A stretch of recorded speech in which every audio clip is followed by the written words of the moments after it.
سب سے پہلے تو یہ بتائیے کہ آپ صلی اللہ علیہ وسلم کی ولادت 12 ربیع الاول کو ہی ہوئی ہے یا اس میں بھی کوئی اختلاف ہے یا کوئی اور تاریخ ہے؟ بسم اللہ الرحمن الرحیم۔ نبی مکرم صلی اللہ علیہ وسلم کی ولادت کے حوالے سے اگرچہ کئی ایک اقوال پائے جاتے ہیں۔ 9 ربیع الاول کا بھی ایک قول پایا جاتا ہے، 12 ربیع الاول کا بھی ایک قول پایا جاتا ہے،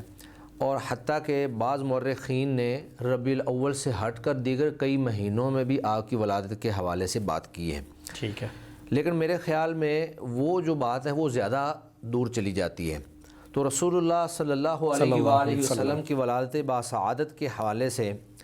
بہت سارے محققین اور مورخین جنہوں نے فلکی اعتبار سے اور چاند اور سورج کے اعتبار سے تحقیق کی ہے،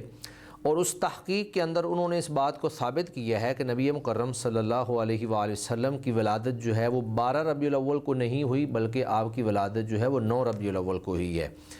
12 کو آپ کی وفات تو فائنل ہے، لیکن ولادت کے حوالے سے جب شک پیدا ہو گیا تو پھر تحقیق لازمی تھی۔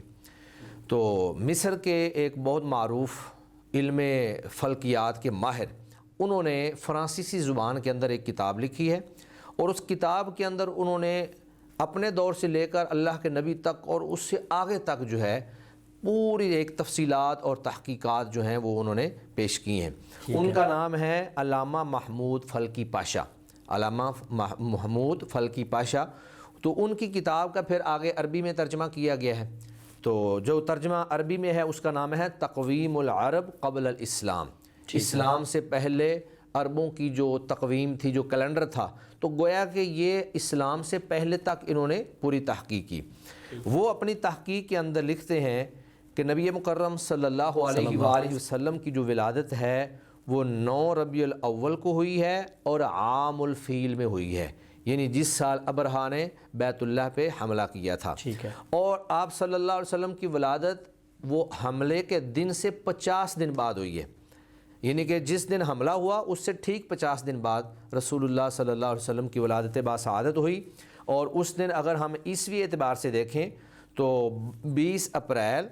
571 عیسوی بنتا ہے، اور یہ پیر کا دن تھا۔ پیر والے دن جو ہے آپ صلی اللہ علیہ وسلم کی ولادت ہوئی۔ اور ایک بات انہوں نے بڑی عجیب کی ہے، اور جو وہ بڑی اہم بات ہے، انہوں نے جب سارے دنوں کو آج اپنے زمانے سے لے کر اللہ کے نبی کے دور تک فلکی اعتبار سے انہوں نے چیک کیا، تو وہ کہتے ہیں کہ کسی بھی اعتبار سے، یعنی کہ اللہ کے نبی کے دور سے لے کر آج تک 12 ربیع الاول کا دن جو ہے وہ پیر کو آیا ہی نہیں ہے۔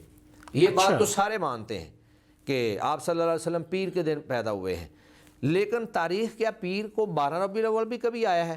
تو وہ کہتے ہیں کہ میں نے پوری تاریخ چیک کر لی ہے، فلکیات کے اعتبار سے تحقیق کر لی ہے، تو 12 ربیع الاول کا دن اتنے لمبے عرصے میں ایک دفعہ بھی پیر کو نہیں آیا ہے۔ تو یہ ان کی بہت بڑی تحقیق ہے۔ تو لیکن وہ کہتے ہیں کہ 9 ربیع الاول کا دن پیر کو کئی بار آیا ہے، جس میں اللہ کے نبی کی ولادت کا دن بھی ہے۔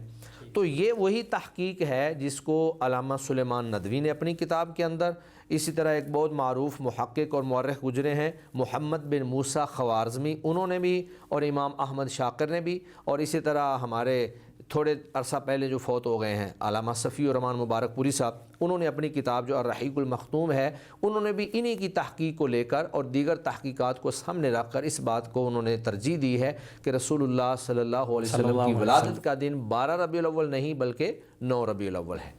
ٹھیک ہے، تو اس کا مطلب یہ ہوا کہ